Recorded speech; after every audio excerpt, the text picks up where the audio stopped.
Luke chapter 4. Then Yeshua, filled with the Ruach HaKodesh, returned from the Jordan and was led by the Spirit in the wilderness for 40 days of testing by the adversary. During that time he ate nothing, and afterwards he was hungry. The adversary said to him, "If you are the Son of God, order this stone to become bread."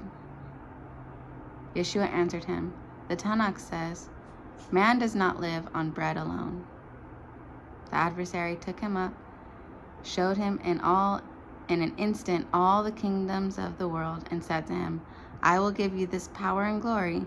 It has been handed over to me, and I can give it to whomever I choose.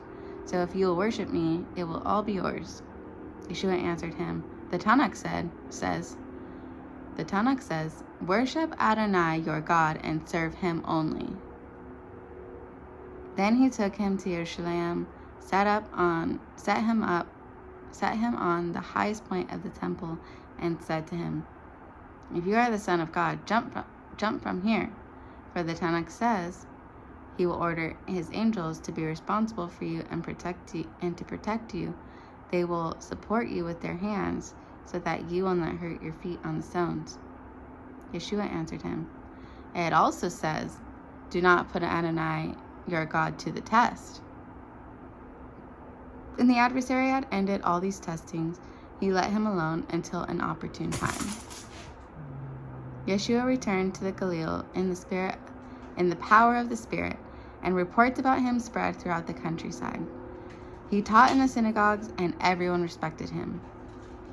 Now when he went to Nazareth, where he had been brought up, on the Shabbat he went to the synagogue as usual. He stood up to read, and he was given the scroll of the prophet Yeshayahu. Unrolling the scroll, he found the place where it was written, "The Spirit of Adonai is upon me, because he has anointed me to announce good news to the poor. He has sent me to proclaim freedom for the imprisoned and renewed sight for the blind, to release those who have been crushed, to proclaim a year of favor of Adonai."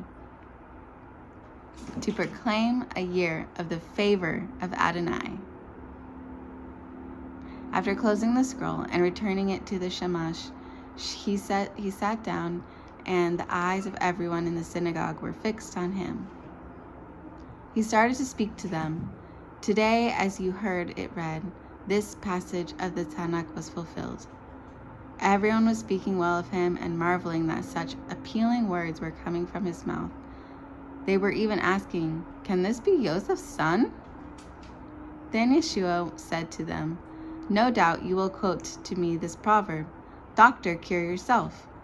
We've heard about all the things that have been going on over in Capernaum. Now do them here in your hometown." "Yes," he said, "I tell you that no prophet is accepted in his own hometown." "It's true, I'm telling you.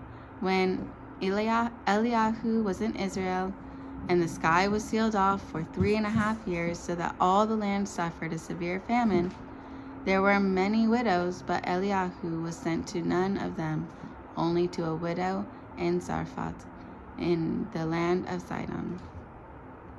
Also there were many people with a Zarat in Israel during the time of the prophet Elisha, but not one of them was healed, only Naaman in the Syrian.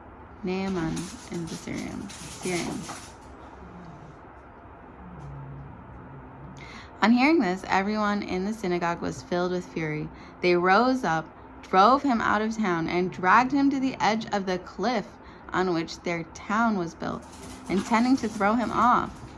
But he walked right through the middle of the crowd and went away. He went down to Capernaum, a town in Galilee, and made a practice of teaching them on Shabbat. They were amazed at the way he taught, because his word carried the ring of authority. In the synagogue there was a man who had an unclean demonic spirit, who shouted in a loud voice, "Yah! What do you want with us, Yeshua from Nazareth? Have you come to destroy us? I know you are the Holy One of God." But Yeshua rebuked it. "Be quiet and come out of him." The demonic spirit threw the man down in the middle of the crowd and came out of him, having done him no harm.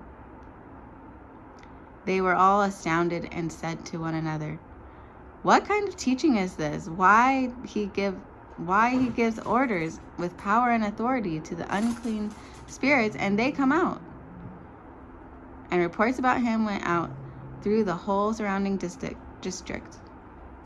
Leaving the synagogue, he went to Simon's house. Simon's mother-in-law was suffering from a high fever, and they asked him to do something for her. So standing over her, he rebuked the fever, and it left. She immediately got up and began helping them.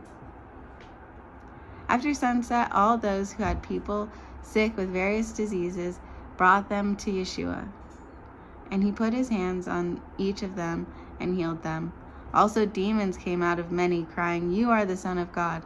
But rebuking them, he did not permit them to say that they knew he was the Messiah.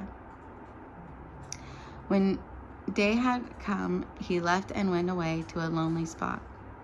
The people looked for him, came to him, and would have kept him from leaving them. But he said to them, "I must announce the good news of the kingdom of God to the other towns too. This is why I was sent." He also spent time preaching in the synagogues of Judah.